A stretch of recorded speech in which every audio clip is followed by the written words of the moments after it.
दूसरा राजाओं 8 उसकी 1 से 6 आयत को हम पढ़ेंगे। अपने पड़ोसी को बोलो ध्यान से सुन। फिर से कहो ध्यान से सुन, क्योंकि ये वचन ही है जो तुझे आजाद करेगा। आमीन। लिखा, जिस स्त्री के बेटे को अलीशा ने जिलाया था, उसने उससे कहा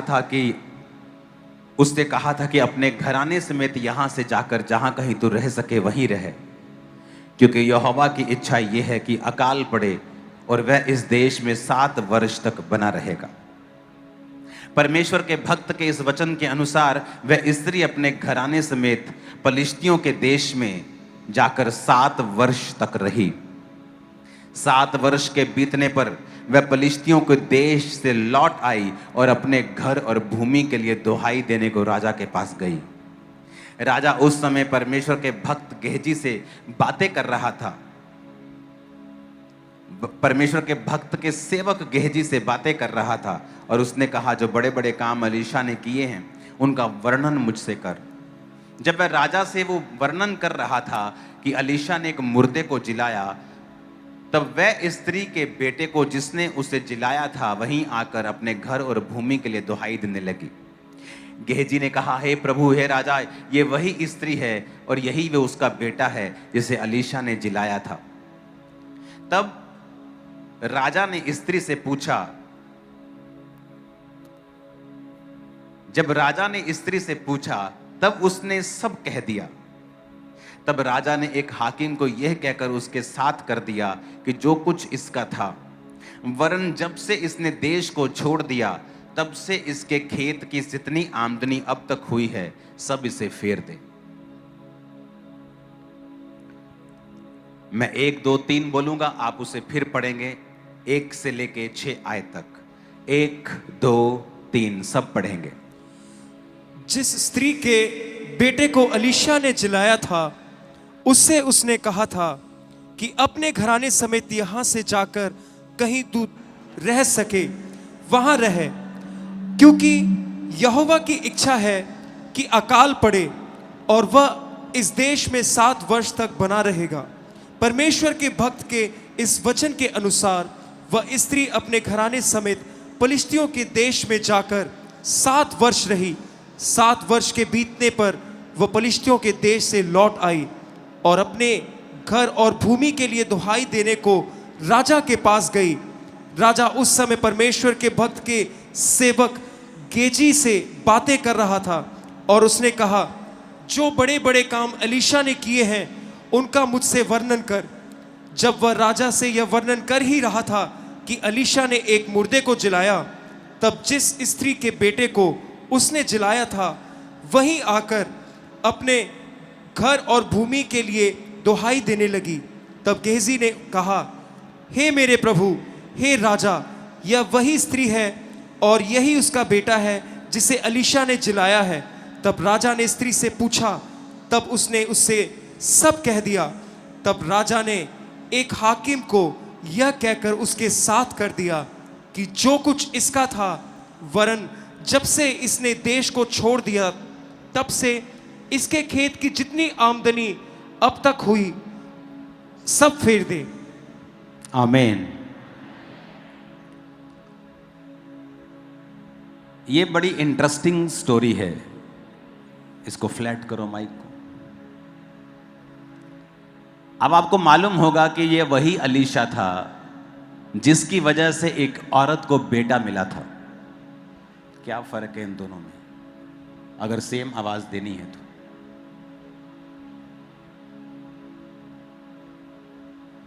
ऊंची आवाज में बोलो हालेलुया।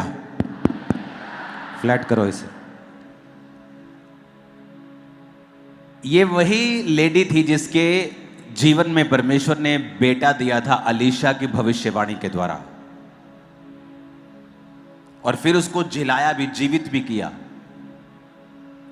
और अब वो कह रहा है कि इस देश को छोड़ के चली जा। इमेजिन करो, अभी सब कुछ सही चल रहा है,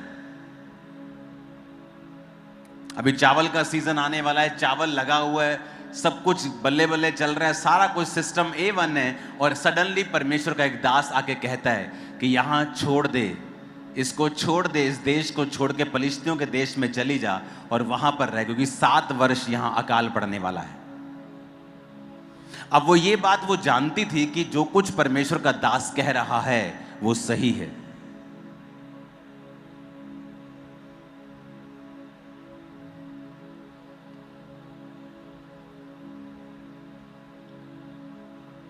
कुछ दिन पहले एक परमेश्वर का जन मेरे पास आया, और जब मैं उससे बात कर रहा था तो मैंने बातों बातों में उसे बताया, गूंज कम। मैंने कहा आप अपने दिल का ध्यान रखें,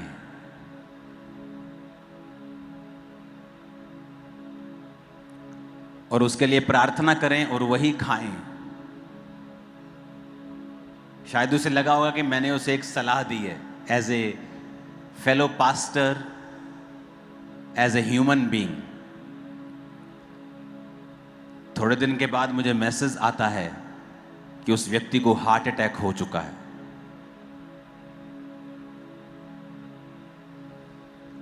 एक और व्यक्ति मेरे पास आता है, मैं उसका नाम नहीं लूंगा, आप समझ लो कि अभी हमने उसे भी देखा होगा थोड़ी देर पहले टीम में, किसी ग्रुप में, किसी व्यक्ति को। मैंने उसे बुलाया और कहा जा और अपना हार्ट के टेस्ट करवा के आ। कहता मैं बिल्कुल ठीक हूं, मैं फिट फाइन हूं। मैंने कहा जा और करवा। और जब उसने करवाए तो उसके हार्ट के सारे कोलेस्ट्रॉल हाईएस्ट लेवल पे जा चुके थे। और मैंने उसे प्रार्थना करनी समझाई, किस तरह करनी है, क्या करना है, और वो नॉर्मल की कैटेगरी में है और आ जाएंगे। एक वर्ड आपकी लाइफ को चेंज कर सकता है। यहां पर वो क्या कह रहा है कि आने वाले जो साल है ना मेरी बहन, मेरी बेटी, वो बहुत मुश्किल हैं। तो इससे अच्छा यह है कि तू यहां से चली जाए, क्योंकि 7 वर्ष यहां अकाल पड़ने वाला है, तो तेरे को बड़ी दिक्कत होने वाली यहां पे। अब वो मना नहीं कर सकती, उसे पता है कि ये मैन ऑफ गॉड जो है ये ओरिजिनल मैन ऑफ गॉड है, ये जेन्युइन मैन ऑफ गॉड है, ये पैसे का लालची नहीं है, ये फेम का लालची नहीं है। मैंने इसे परखा है, मैंने इसके वर्ड्स को पूरा होते हुए देखा है, और वचन कहता है वो उस देश को छोड़ के पलिश्तियों के देश में चली गई। तो जब वो आई तो उसे मालूम था कि उसकी जो भूमि है उसकी अपनी नहीं रही, लोगों ने उस पर कब्जा कर लिया। अब वो भूमि को छुड़ाने के लिए राजा के पास जाती है दुहाई देने के लिए, और सडनली वहां पे कौन मिलता है? उसी अलीशा का सेवक गेहजी। हालांकि गेहजी को परमेश्वर की चोट लगी थी उस समय, पर गेहजी को यह मालूम था कि जो मेरे जीवन में हुआ है वो परमेश्वर की कोई गलती नहीं है, एलीशा की लीडरशिप में प्रॉब्लम नहीं है, मैंने मिस्टेक की है, मैंने लालच की है, तो मेरे जीवन में ये मुसीबत आई है। पर फिर भी वो बाइबल कहती है राजा को एलीशा के सारे आश्चर्य कर्म बता रहा था, और वो राजा को कह रहा था, राजा एक बार ना हम यहां से गुजर रहे थे, एक औरत थी बड़ी धर्मी, वो हमें अपने घर में रुका लेती थी, तो एलीशा ने उसके ऊपर प्रोफेसी की थी और परमेश्वर ने उसे बुढ़ापे में बेटा दिया, पर एक दिन वो बेटा मर गया। गेहजी बातें करने में नंबर 1 था, सुपर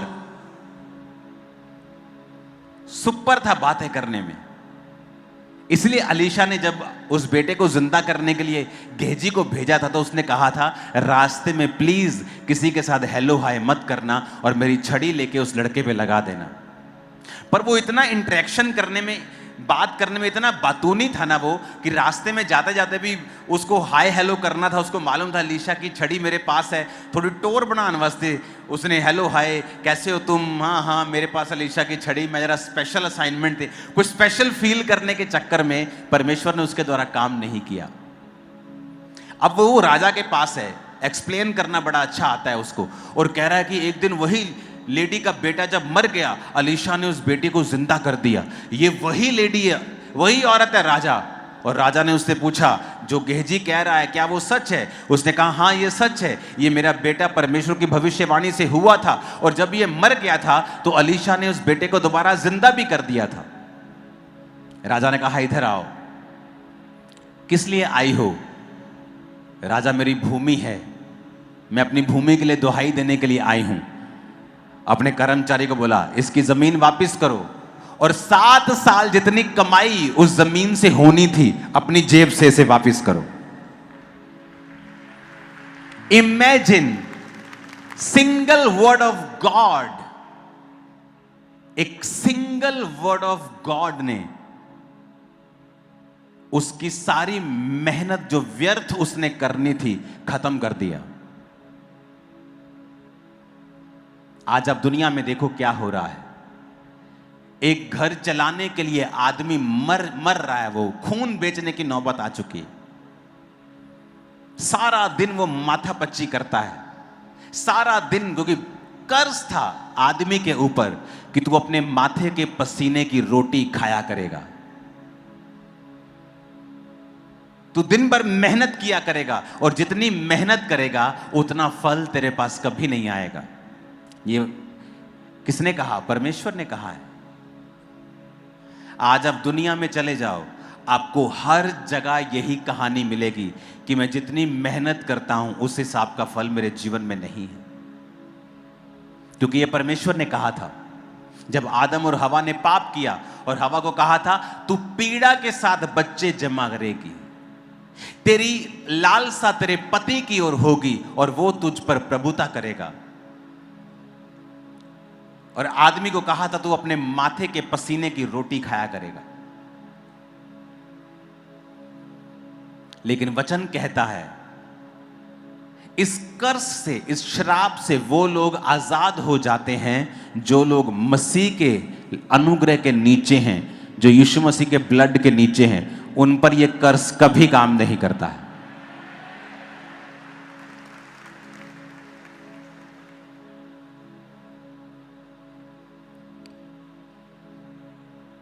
जब मैं 26 साल का था तो यह चर्च पंजाब की सबसे बड़ी चर्च थी। आज मैं 40 साल का हूं। तो जब मैं 26 साल का था, दिखता मैं 22 का ही था। जब कोई करीब से देखता 22 साल के लगता था, 20 साल का, 26 में भी 19 साल के लगता था। तो जब पास्टर्स मुझसे मिलते थे बड़े वरी हो जाते थे वो, oh you are so young, how you will handle this, you are so young. क्योंकि उन्हें लगता था कि ये बड़ी चर्च के लिए हमें बहुत मेहनत करनी पड़ेगी, इतनी मेहनत करनी पड़ेगी कि रोटी खाने का टाइम नहीं होगा। जबकि ये ट्रू नहीं है। जब आप जीसस से मिलते हैं, वो कहता है तू मेहनत करेगा पर तेरा फल उस मेहनत से कहीं ज्यादा होगा।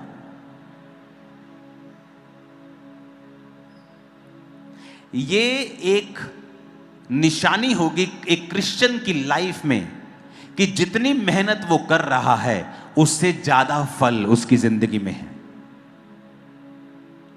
इसका मतलब ये नहीं हमने मेहनत नहीं की, बहुत मेहनत की, लेकिन इतनी मेहनत की क्या कि ये सबसे बड़ी चर्च बन जाए। It's by grace. और ग्रेस कैसे आप ले सकते हैं, या आप मर्सी कैसे ले सकते हैं, प्रभु की दया कैसे होती है?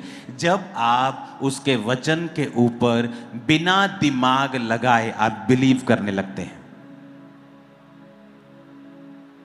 मेरी बात समझ आ रही है कि नहीं? आप बिलीव करने लगते हैं। उस औरत बोल सकती थी कि Alisha what are you saying, अभी देखो बादल आ रहे हैं, बारिश हो रही है, मेरा धान लगाया देखो कैसे बढ़ रहा है जबरदस्त, 15 दिन पहले ही इतना बड़ा हो गया ये, मैं वेट करूंगी। मैं इंडिपेंडेंट वुमेन, मैं चेक करूंगी, मैं किसी की नहीं सुनती, मैं चेक करूंगी और फिर देखूंगी, अगर 1 साल अकाल आया तो फिर मैं दूसरे साल जाऊंगी। उसको मालूम था कि यह मैन ऑफ गॉड है, इसके वचन गिरते नहीं,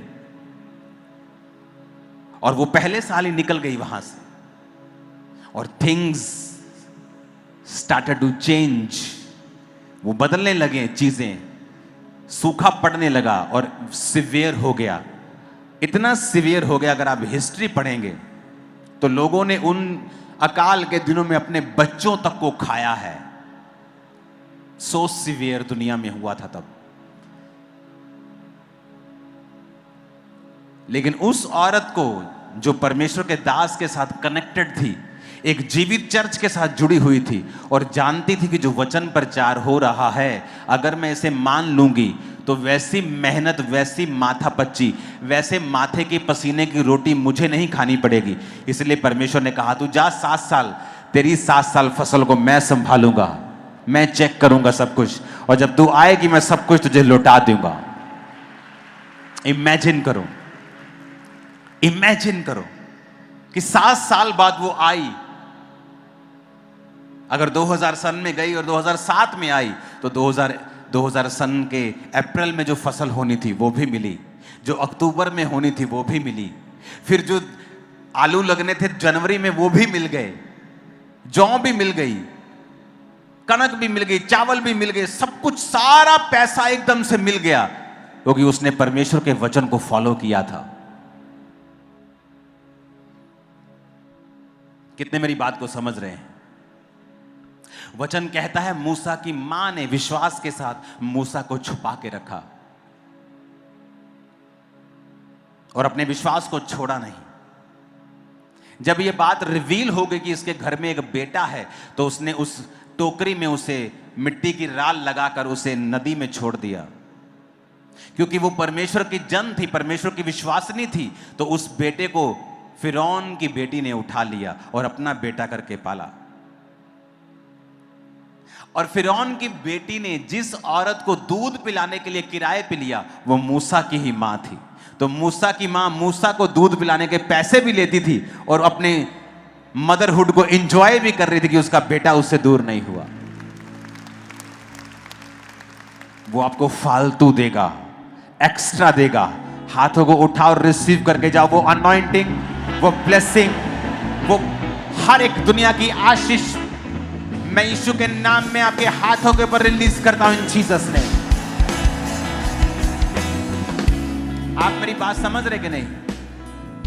हर आदमी चाहता है कि मैं मेहनत करूं और उसका फल लूं। मैं मेहनत करूं और जितनी मेरे पास बुद्धि है, जितना मैं काम करता हूं, जितना मैं वफादार हूं, उतना फल मेरे पास हो, उससे ज्यादा हो। परमेश्वर ने कहा मुझ पे विश्वास कर।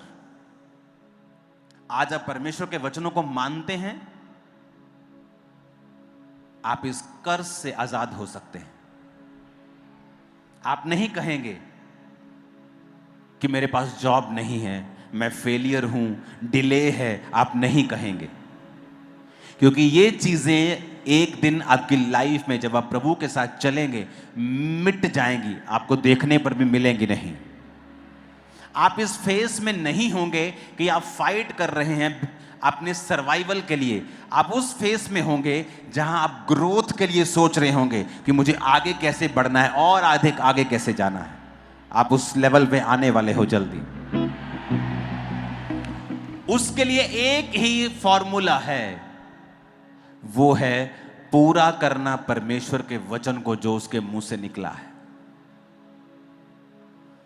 कितने मेरी बात को समझ रहे हैं? आप बाइबल लेके बैठे तो आपको ऐसा लगता है कि परमेश्वर आपसे बात कर रहा है।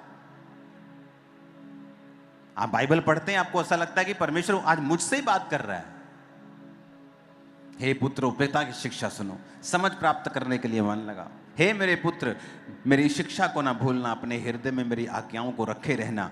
ऐसा करने से तेरी आयु बढ़ेगी और तू अधिक कुशल से रहेगा। कौन बात कर रहा है? परमेश्वर। कहता मेरी शिक्षा को भूलना मत, अपने हृदय में मेरी आज्ञाओं को रखे रहना। ऐसा करने से तेरी आयु बढ़ेगी। इसका मतलब आप ऊपर से आयु लिखवा के नहीं लाते हैं। लोग बोलते जिन्नी लिखी लिखी है, तू खा पी यार। वचन ऐसा नहीं कहता। कहता है अगर तू अपना हृदय मेरी बातों के ऊपर लगाएगा, तेरी आयु बढ़ेगी। तू अपनी आयु को खुद बढ़ा सकता है, तू अधिक कुशल से रहेगा। Better than others. तेरी लाइफ दूसरों से ज्यादा कुशल में होगी, ज्यादा शानदार होगी। यह डिपेंड करता है आपने वचन को कितना सीरियसली लिया है, आपकी प्रेयर लाइफ कैसी है, परमेश्वर के साथ आपका रिश्ता कैसा है। जितना स्ट्रांग प्रभु के साथ आपका रिश्ता है, उतना ही लाइफ आप एक्सट्रैक्ट कर सकेंगे, आप ले सकेंगे परमेश्वर से अपनी लाइफ में, वो रिफ्लेक्ट होगी फिर। कि मधुमक्खी फूल के पास जा रही है और उस फूल से निकाल रही है सब चीजों को, तो परमेश्वर एक फूल की तरह है और उसमें भरा हुआ जो हमें चाहिए, वो मिठास लाइफ की, वो जीवन। पर बात यह है कि हमें खींचना आता है कि नहीं, हमें वो लेना आता है कि नहीं। और जब हम उसके वचन पे चलने लगते हैं और छोटे छोटे वचन को भी मानने लगते हैं, हम छोटी बातों में भी झूठ नहीं बोलते, स्मॉल चीजों में भी झूठ नहीं बोलते। मैंने अपने बिजनेस समय में झूठ नहीं बोला। जिन लोगों को लगता है कि बिजनेस करने तो इंडिया में करना तो झूठ के बिना तो हो ही नहीं सकता है, चोरी किए बिना तो मैं जॉब कर ही नहीं सकता हूं, गलत काम किए बिना तो मेरी चीज चलेगी नहीं, ऐसा नहीं है। आप एक स्टैंडर्ड रखें अपनी लाइफ का कि मुझे ये वचन पे चलना है। फिर आप परमेश्वर के सामने जाएंगे और वो सब निकाल सकेंगे, एक्सट्रैक्ट कर सकेंगे, जो आपको दूसरों से यूनिक, अलग, बेहतर और ज्यादा कुशल से रखेगा। और वो नजर आएगा आपकी लाइफ में। कितने मेरी बातों को समझ रहे हैं? आपको नजर आएगा कि इस व्यक्ति ने परमेश्वर के अंदर से वो जीवन को चूसा है, लिया है, इसने एक्सट्रैक्ट किया है, इसने प्रभु के अंदर से वो सामर्थ्य, वो चीजें, वो लाइफ, वो वचन वो लिए हैं। इसने प्रभु के पास जाके मेहनत की है। यहां मेहनत करनी है, हमने जोर लगाना है कहां? स्पिरिचुअल लाइफ को मेंटेन करने में। और फिर जो आप दुनियावी तौर पे करेंगे, परमेश्वर उस पर बरकत देगा और आपको आशीष देगा। आमीन। ऊंचे वाला चाहिए। इमेजिन करो उसके 7 साल की फसल, एक साल में 3 फसल, और अगर 7 फसल 21 फसलें उसको मिली। 21 फसलें। अगर किसी किसान को पूछो, जब वो एक समय की फसल काटता है तो कर्जे से भी फ्री हो जाता है और साथ में राशन पानी भी पड़ जाता है, अगले 6-7 महीने की तैयारी भी हो जाती है अगर फसल अच्छी रही तो आड़तियों के पास अगर आप जाएंगे, मेरे रिश्तेदार मेरे आड़ती हैं, मुझे मालूम है इस सारे प्रोसीजर का, कि किसान वो थोड़ा थोड़ा सा कर्जा लेता रहता है, सामान लेता रहता है, फिर एक समय आता है फसल आ जाती, फसल फेंकता है, कर्जा खत्म, पैसे लेता है, घर चलाता है। 1 साल की फसल में ही उसे 6 महीने की फसल में इतनी मिल जाती है, जबकि यहाँ पे अभी इतनी अच्छे रेट नहीं है फसल के जितने आपको फॉरेन के किसान ज्यादा आपको आशीषित मिलते हैं। लेकिन उसको 21 फसलें मिली एकदम से। राजा ने कहा, इसकी सारी फसलें, इसका सारी कमाई भूमि के साथ इसे लौटा दो। एक रात, अगर आपने जीसस के वचनों को फॉलो किया है, माना है, एक दिन ऐसा आएगा जब अगला पिछला सारा हिसाब यीशु मसीह बराबर कर देंगे आपका। One day.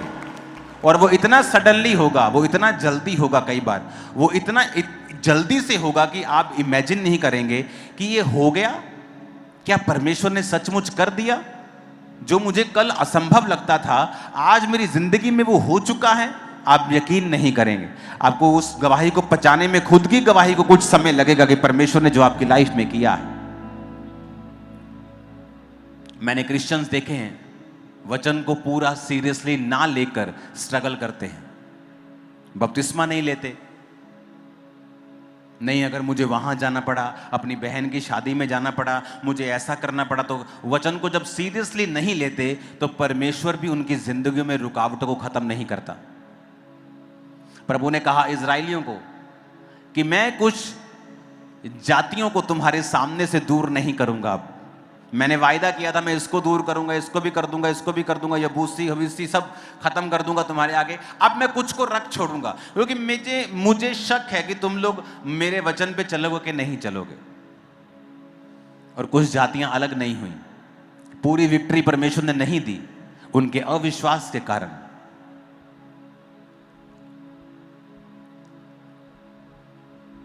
ये परमेश्वर पे निर्भर नहीं करता है कि आप लोग कितना लेंगे, आप पे निर्भर करता है। परमेश्वर तो फूल के समान खड़ा है और आप एक मधुमक्खी के समान तो उड़ रहे हैं, लेकिन आप कितना जूस लेना चाहते हैं, कितना एक्सट्रैक्ट करना चाहते हैं, आप उससे कितना मटेरियल चूसना चाहते हैं, ये आपके ऊपर है। 16 अगस्त 2004 में परमेश्वर में आया और ये अगस्त निकला, सितंबर निकला और अक्टूबर के पहले हफ्ते में मैंने बैप्टिज्म ले लिया था। और वो भी मुझे 1.5 महीना इसलिए लगा क्योंकि उन 1.5 महीनों में हमारी चर्च नहीं थी, वो एक संगति थी, वहां पे बपतिस्मे नहीं होते थे। तो पास्टर किसी दूर जगह से आके, इधर गांव है साथ में चित्तेवानी, वहां से बपतिस्मा होता था। तो मैंने वहां जाकर बपतिस्मा लिया। वो पास्टर आज भी मेरे घर आते हैं, मेरा अच्छा रिलेशन है उनके साथ। वहां मैंने बैप्टिज्म लिया क्योंकि मुझे जब बैप्टिज्म के बारे में मालूम हुआ तो मुझे जल्दी हुई कि मुझे जल्दी चाहिए। कहते जल्दी नहीं, अगले 2-3 हफ्तों में होने वाला है, जब लोग इकट्ठे हो जाएंगे तो आपको मिलेगा। और आप जानते हैं हर थर्सडे संडे अब बपतिस्मे शुरू हो चुके हैं, हर थर्सडे संडे। और लोग सोचते हैं यहाँ पे मुझे लेना है कि नहीं लेना है। किस चीज का इंतजार हम कर रहे हैं? क्या हमें इस चीज का इंतजार है कि हम पाप करेंगे, कि हमें पाप करना है, परमेश्वर के अलावा और भी परमेश्वर हैं हमारे? तो इसका मतलब हमारी जो थिंकिंग है, सोच है, जो मेंटालिटी है, वो अभी रॉन्ग है, वो अविश्वासी है। और जब परमेश्वर आपकी ऐसी सोच देखता है, बहुत से काम वो नहीं करता। चाहे आपकी लाइफ में गवाही बनाकर उसने आपको दे दी है, पर अभी वो आपसे खुश नहीं है।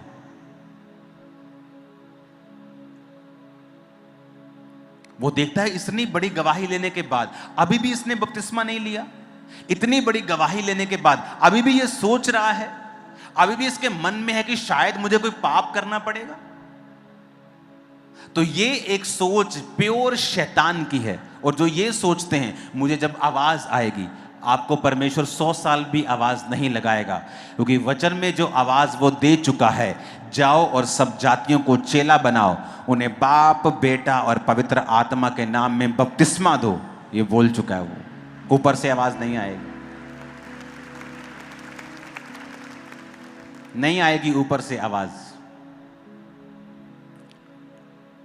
चलो जो बुलावा आएगा ले लांगे, कोई बुलावा नहीं आएगा। बुलावा आ चुका है, जीसस ने कह दिया है, जो बपतिस्मा लेगा, विश्वास करेगा, उसी का उद्धार होगा। कह चुका है वो। इसलिए उसने बाइबल लिखी कि सिरदर्दी खत्म हो जाए। नहीं तो अगर वचन ना लिखा होता तो हर रोज बंदा प्रभु से पूछता जाके। तो इमेजिन करो कि 400-500 करोड़ आदमी परमेश्वर से हर वक्त कुछ ना कुछ पूछ रहा है। तो उसने टेंशन खत्म कर दी, लिखा हुआ वचन दे दिया, ये मेरी इच्छा है, मैं चाहता हूं तू बपतिस्मा ले, मैं चाहता हूं तू तौबा करे, मैं चाहता हूं तू प्रार्थना करे, मैं चाहता हूं तू व्यभिचार से दूर रहे, मैं चाहता, सब लिखा हुआ है। अगर लिखा हुआ समझ नहीं आ रहा, पढ़ना ही नहीं है, तो फिर इसमें परमेश्वर की गलती नहीं है। फिर वही देश का हिसाब है कि नीचे तो तेल पड़ा है खरबों रुपए का, और ऊपर गरीबी कि चाय भी बनानी है तो सोचना पड़ रहा है। फिर ये हाल हो जाएगा। और एक व्यक्ति चर्च में गवाही दे रहा होगा और हम बैठकर उसे देख के सोच रहे होंगे कि मेरा नंबर कब आएगा, और परमेश्वर कहेगा तेरा नंबर तेरे हाथ में ही है, जब तू चाहेगा तभी आएगा। आप वेट करेंगे, प्रभु मुझे बेबी कब देगा? जब आप अंगीकार करना शुरू करेंगे, जब आप अंगीकार करेंगे, रोज अंगीकार करेंगे, फाइट करेंगे उस आत्मा के साथ, प्रभु के साथ वफादार रहेंगे, वो आपको देगा। अब सब चीजें परमेश्वर के हाथ में नहीं हैं। उसने क्रूस पर आखिरी सांस लेने से पहले कहा इट इज फिनिश्ड, सब पूरा हुआ। अब जो कोई इस पूरे हुए के ऊपर विश्वास करेगा, मेरी बरकतों को पाएगा, कोड़े खाने से चंगाई प्राप्त करेगा, मेरे लहू से वो पापों की क्षमा प्राप्त करेगा।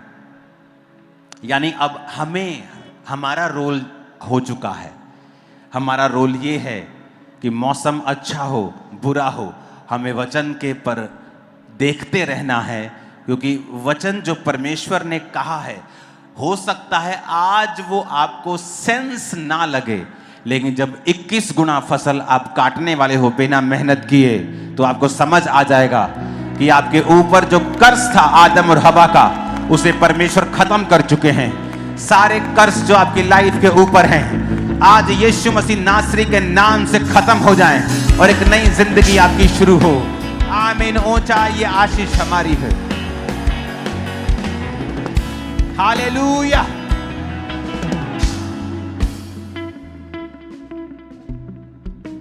तो आपकी लाइफ कितनी कुशल से होगी, अपने पड़ोसी को बोलो तुझ पे डिपेंड करता है, तुझ पे निर्भर करता है।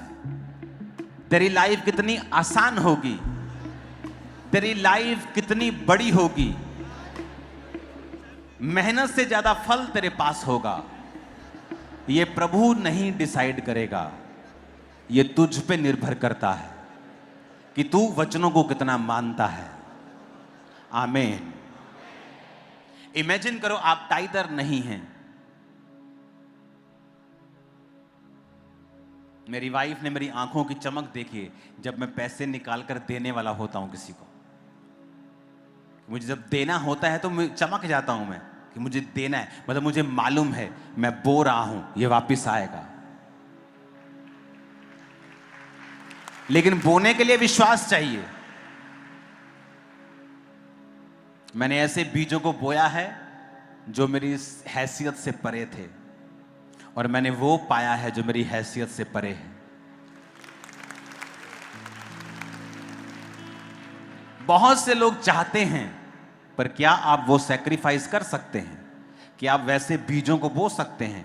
क्या आप वैसी प्रार्थना कर सकते हैं? क्या वैसा विश्वास परमेश्वर के ऊपर रख सकते हैं कि सालों आपको उत्तर ना आए तो भी आप परमेश्वर के साथ वफादार हैं? वन वर्ड, क्या कहा? बेटा चली जा यहां से, 7 साल यहां अकाल पड़ने वाला है।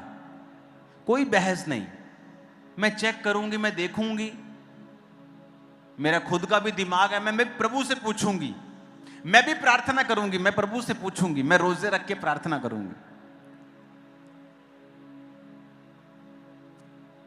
कई बारी प्रार्थना को अपनी नलायकियत को छुपाने का हमने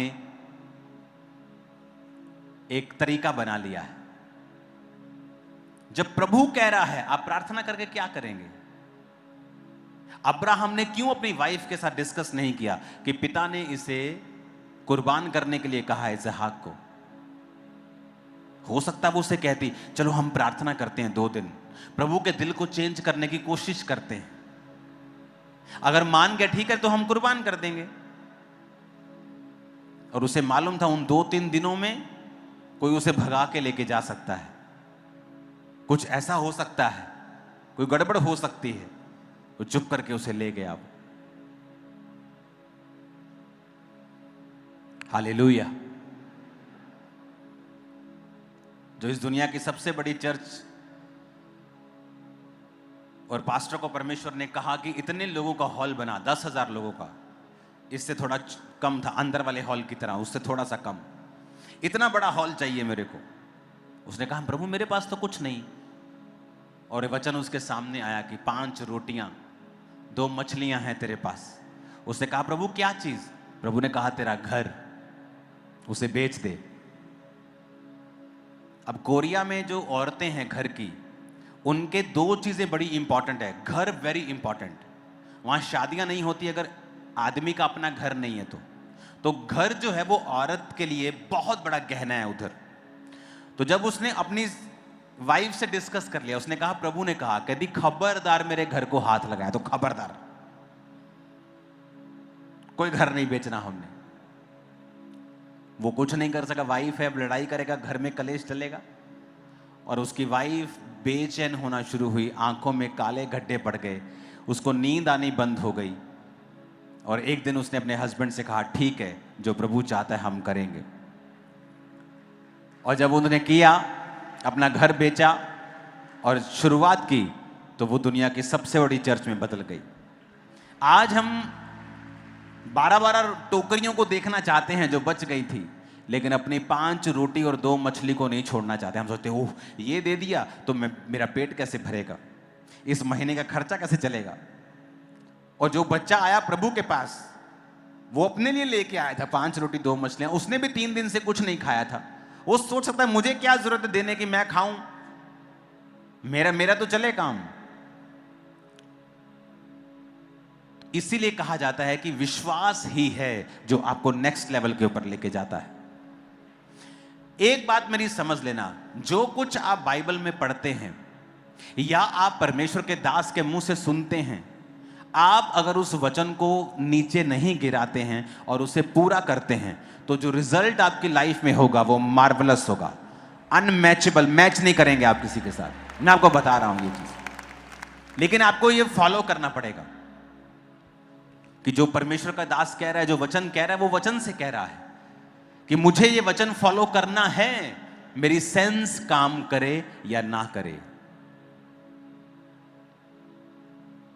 ये सेंस नहीं थी अच्छी भली फसल को छोड़ के चले जाना, ये सोच के कि अगले साल यहां अकाल पड़ने वाला है।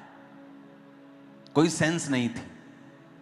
एलिया जब गया तो उसने कहा कि ये रोटी मुझे खिला, जबकि वो आखिरी रोटी थी। कोई सेंस नहीं थी। इसहाक ने कहा जा और अहेर का मांस लेके आ। वो खुद अरबोपति आदमी था, उसे कोई मीट की जरूरत थोड़ी थी, लेकिन वो चाहता था उसका बेटा उसका मनपसंद उसकी लाइफ में बोए और वो उसको आशीष दे। बोना आशीष को लेके आता है, प्रार्थना परमेश्वर की आशीष को लेके आती है। वचन जब आप पढ़ते हैं, इसे पढ़ने की आदत डालें और इसे फॉलो करने की आदत डालें, और ध्यान में रखें कि आपका परमेश्वर वही परमेश्वर है जिसने 21 गुना फल दिया था, और वो आपको भी वैसा ही देगा जैसा उसको दिया था। जस्ट आपको परमेश्वर को फॉलो करना है। बाइबल इतनी डीप है, आप इमेजिन नहीं कर सकते। परमेश्वर का एक एक, आपको पिछले संडे मैंने समझाया था कि जो आज साइंस कह रही है वो बाइबल की पहली लाइन में लिखा है।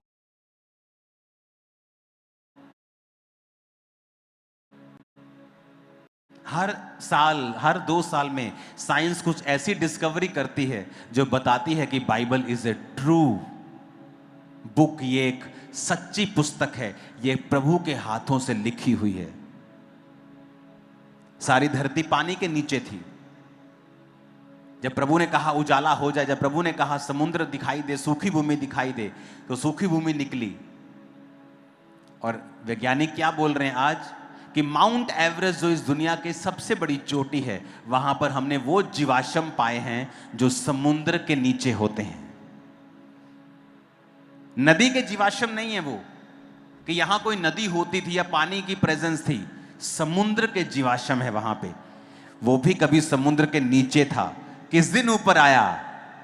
उजाला हो जाए, पृथ्वी सूखी भूमि दिखाई दे, ये पानी नीचे, ये समुद्र 2 भाग।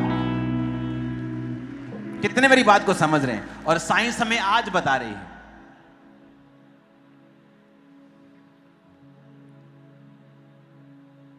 वैज्ञानिक है ना, वो रिलीजियस नहीं होते कई, वो सिर्फ अपने फैक्ट्स देखते हैं।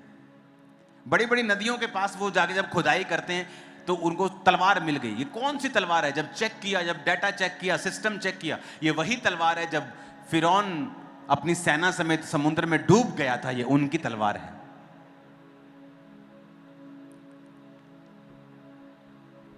कब की है ये? इतने 100 साल पहले। कुछ दिन पहले मैं आपको एक कहानी बताता हूं कि परमेश्वर का वचन कितना पावरफुल है, कितना जबरदस्त है, और कितना वो साइंस परमेश्वर ने बनाई है, कितना वो पावरफुल है। मैं आपको बताता हूं। एक दिन मैं इंटरनेट के ऊपर था और मैंने एक ब्रेड के बारे में सुना। उस ब्रेड का नाम है इज़ेकियल ब्रेड। अपने पड़ोसी को बोलो यहोजकेल की रोटी। फिर से बोलो, एजिकियल ब्रेड। आपको पता है एजिकियल ब्रेड दुनिया की सबसे न्यूट्रिशियस, सबसे हेल्दी ब्रेड में से गिनी जाती है। उसका नाम यहोजकेल ब्रेड क्यों पड़ा आपको पता है? क्योंकि परमेश्वर ने यहोजकेल 4 उसकी 1 और 10 आयत में जब यहोजकेल को बोला था कि मैं इजरायलियों के पाप तुझ पर डालना चाहता हूं, एक सिंबॉलिकली तुझे एक जगह पे रुकना पड़ेगा, अपनी बाई करवट ले, दाई करवट ले। वो वचन अगर आप पढ़ेंगे यहोजकेल 4 उसकी 1 से 10, तो परमेश्वर ने उससे कहा कि तुझे ये चीजें करनी पड़ेंगी। वो उठा, वहां गया और वो सब चीजें जो परमेश्वर ने कही थी उसने की। कुछ मैं आपके लिए पढ़ता हूं। उसने कहा, हे मनुष्य के संतान, एक ईंट ले और अपने सामने रखकर एक नगर अर्थात यरूशलेम का चित्र खींच। तो परमेश्वर उससे बात करना शुरू कर चुके हैं।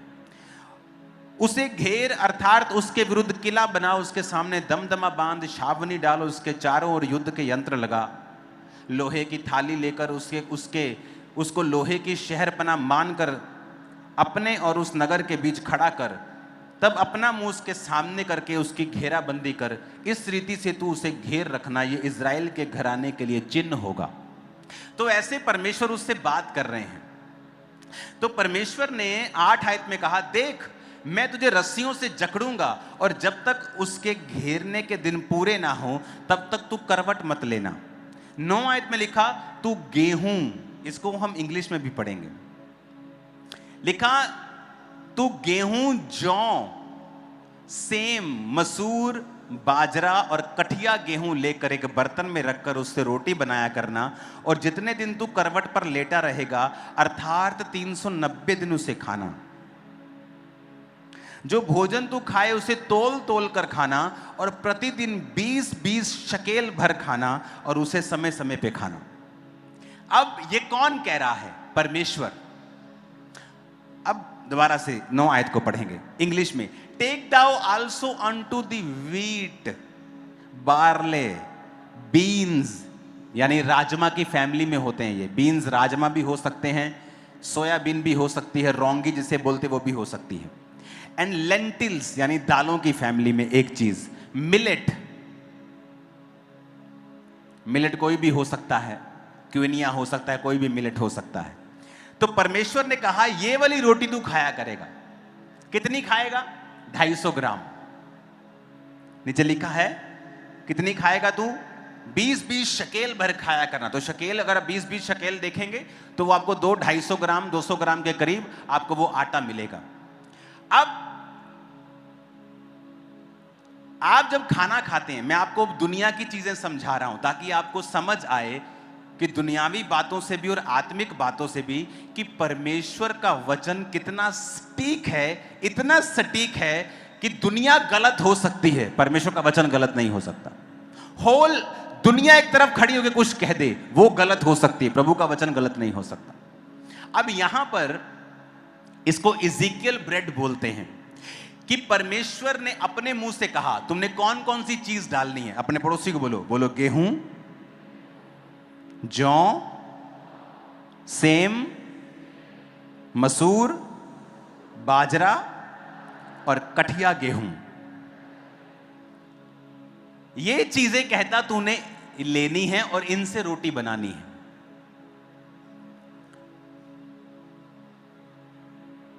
अगर आप स्टडी करें, जो आप खाना खाते हैं, बहुत आप देखेंगे वीडियोस, प्रोटीन चाहिए, बॉडी को प्रोटीन चाहिए। सुनी है वीडियो, सबने देखी होंगी फेसबुक के ऊपर।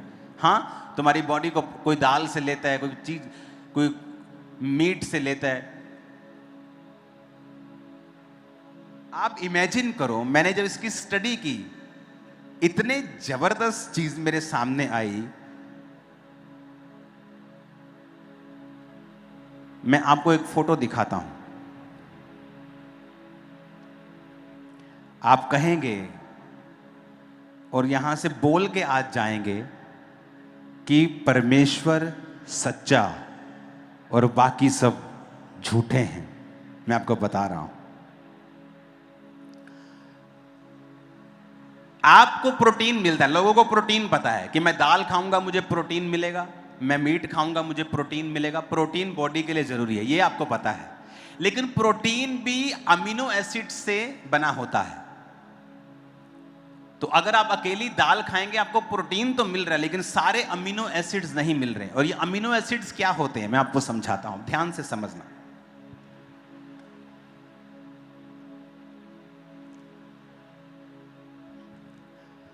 वो वेबसाइट खोलना जरा, आप ध्यान से समझना। परमेश्वर का वचन सो पावरफुल। एज़ेकियल ब्रेड, जब परमेश्वर ने ये रेसिपी एज़ेकियल को दी, वो समय था यीशु मसीह के जन्मने से 600 साल पहले। अपने पड़ोसी को बोलो 2600 साल। फिर से बोलो अपने पड़ोसी को,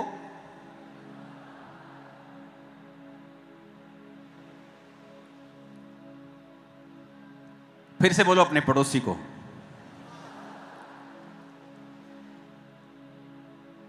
डॉक्टर आपको बोलते जब आप कुछ खाएं, जैसे अगर आप राजमा चावल को इकट्ठा खाएंगे तो आपको 9 अमीनो एसिड्स मिलते हैं। आपको 20 अमीनो एसिड चाहिए। प्रोटीन पूरा नहीं होता किसी चीज, आपको प्रोटीन पता है, लेकिन प्रोटीन का भी नेक्स्ट वर्जन है कि प्रोटीन के 20 अमीनो एसिड्स होते हैं। 11 आपकी बॉडी नहीं बनाती, 11 बॉडी बनाती है, 9 आपको बॉडी से बाहर से लेने पड़ते हैं। समझ आ गई? मैं डॉक्टर नहीं हूं, डॉक्टर मुझसे अच्छा समझा सकते हैं, लेकिन मैं कुछ आपको स्पिरिचुअली प्रूफ करना चाहता हूं। तो ये देखो, ये वेबसाइट अगर आप देखोगे, amino acids are the building blocks of the protein. Proteins are long chains. अगर आप, ये क्या हुआ इसको,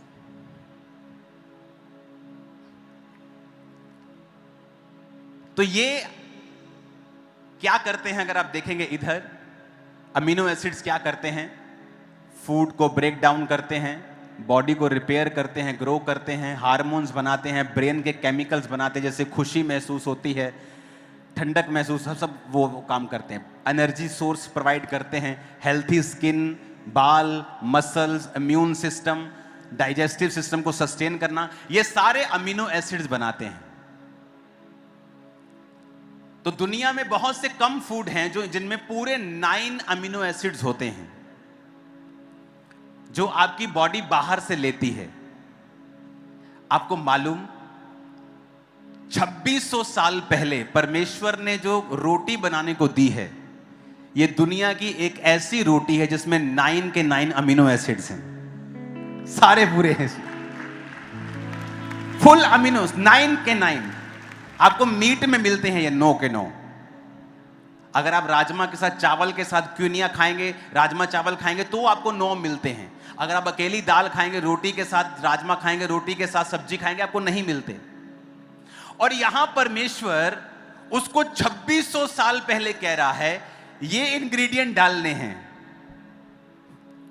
और जब उसकी स्टडी की गई तो ये पाया वैज्ञानिकों ने कि जो परमेश्वर के मुंह से ब्रेड निकली है, बननी है, उसमें 9 के 9 अमीनो एसिड्स हैं।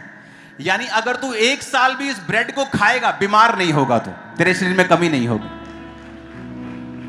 इमेजिन करो, अगर आप इसको, इस वेबसाइट को आप डाल देना, अगर आप देखेंगे तो इसमें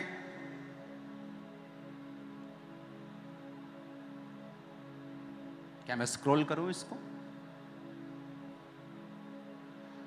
इसमें different type of amino acids, इसमें क्या क्या है,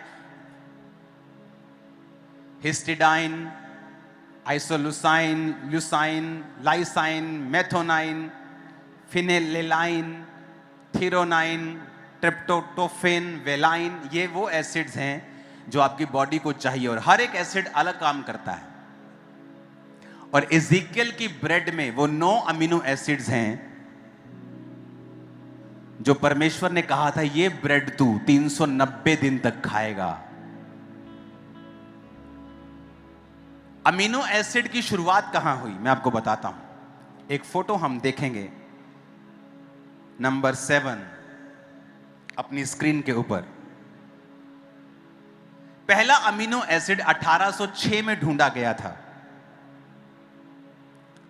वो भी फ्रेंच केमिस्ट के द्वारा 1806 में। उसके बाद 1935 आते आते सारे 20 अमीनो एसिड्स डिस्कवर कर लिए गए थे, जिसमें से 11 आपकी बॉडी खुद बनाती है और 9 आपको खाने से लेने होते हैं।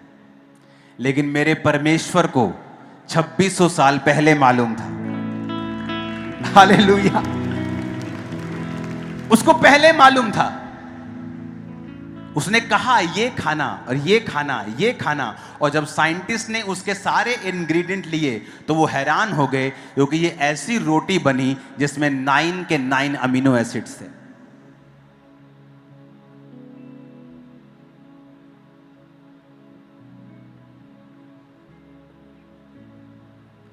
क्योंकि मेरे परमेश्वर के मुंह से निकला हुआ वो जीवन देता है, सिर्फ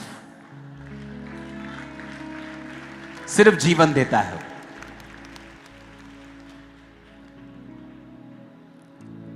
एलिया, परमेश्वर ने कहा एलिया अब जा और करीत नामक नाले में छुप जा। और क्या दिया उसे खाने के लिए? क्या दिया? क्या दिया? किसी को नहीं पता क्या दिया। रोटी और लिखा कौवे उसके पास क्या लाते थे। और मैं श्योर हूं कि वो रोटी ये रोटी नहीं थी। तुम आटे की रोटी खाओगे, बाजरे की खाओगे, उसमें 9 के 9 अमीनो एसिड्स नहीं मिलेंगे, कंप्लीट प्रोटीन नहीं है वो। जब उसके पास कंप्लीट प्रोटीन नहीं था तो परमेश्वर ने कहा कौवे को, ए कौवा, इसमें मीट भी ऐड कर, मेरा आदमी बीमार नहीं रहना चाहिए। हालेलुया। परमेश्वर इतनी डिटेल में जानता है, सो माइन्यूट डिटेल, छोटी छोटी चीजें, कि तुझे ये कठिया गेहूं, बाजरा, सेम, फलियां, ये लेना है, इतना लेना है, इस तरह की रोटी बनानी है।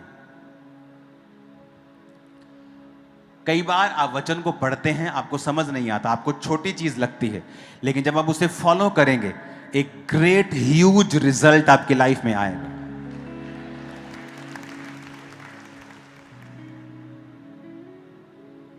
कितने मेरी बात को समझ रहे हैं?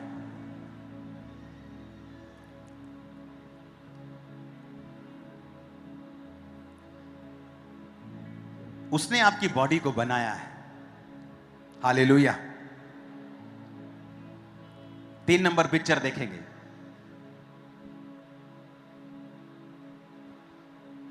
ये वो एसिड्स हैं जो आप बाहर से, फूड से लेते हैं, और लिखा हुआ क्या क्या करता है। हिस्टिडाइन क्या करता है? ये टिश्यू रिपेयर करता है, ब्लड को नया बनाता है।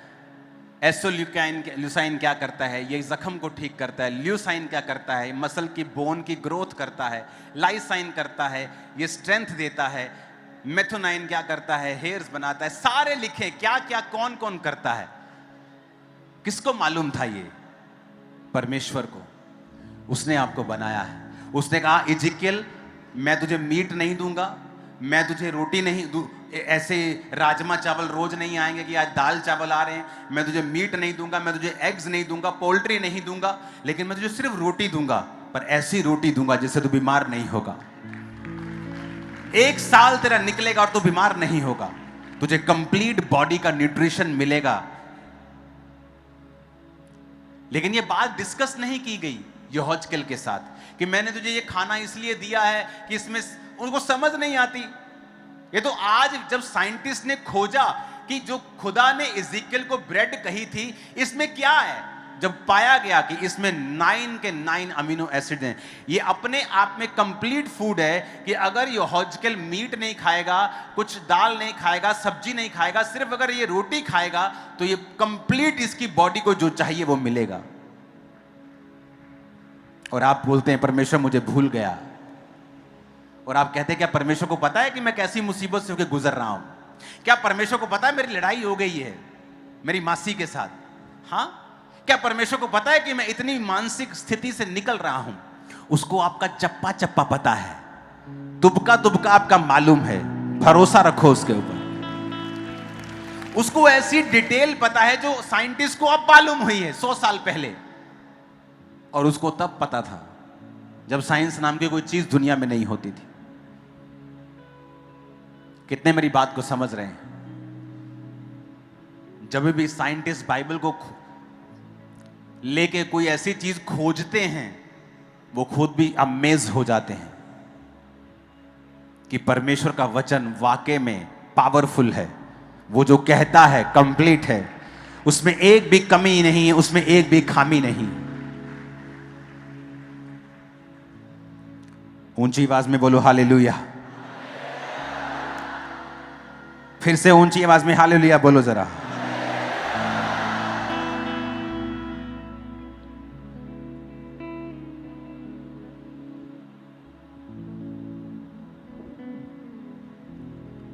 सिक्स नंबर फोटो को हम देखें, आप जाके स्टडी करो इसको जूम करेंगे हल्का सा, और ये देखेंगे नीचे की न्यूट्रिएंट्स एंड कंसीडरेशंस। ये वाला हिस्सा हम जूम करके देखेंगे।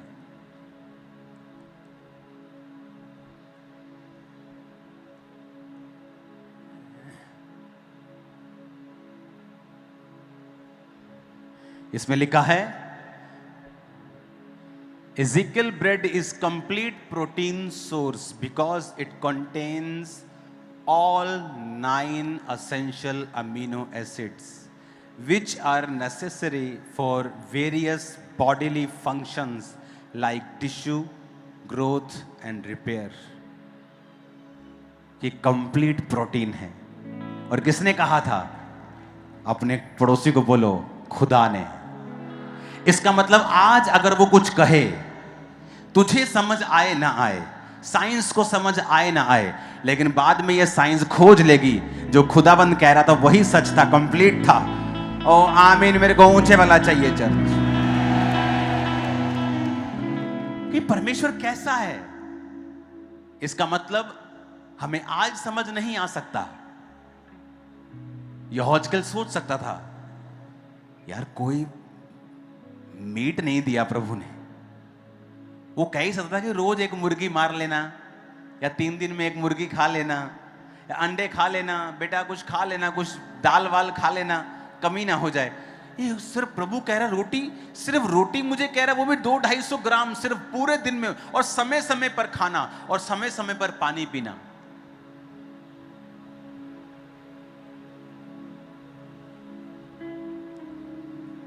वो सोचता कि परमेश्वर को मेरी परवाह है क्या, मैं इससे गुजारा कर पाऊंगा, मैं सरवाइव कर पाऊंगा। और प्रभु कहता बेटा इसमें सभी है जो तुझे चाहिए। आपके पास वो सब है जो खुदा को चाहिए आपको देने के, सब दिया है उसने आपको, सब है आपके पास। अपना विश्वास बढ़ाओ और परमेश्वर पे रखो उसको। अपने हाथों को उठाओ और खुदा से कहो कि आज के बाद मैं पूरा विश्वास रखूंगा। जो तू कहेगा, जो तूने कहा है, मैं पूरा विश्वास रखूंगा, मैं उससे हिलूंगा नहीं। फिर से कहो, जो प्रभु ने कहा है, मुझे आज समझ आए या ना आए, लेकिन मैं उस पर पूरा विश्वास रखूंगा और उसको फॉलो करूंगा। प्रभु यीशु मसीह के सामर्थी नाम में हम मानते हैं। सब जन खड़े हो जाओ, अपने ऑयल को निकालो अपने हाथों में।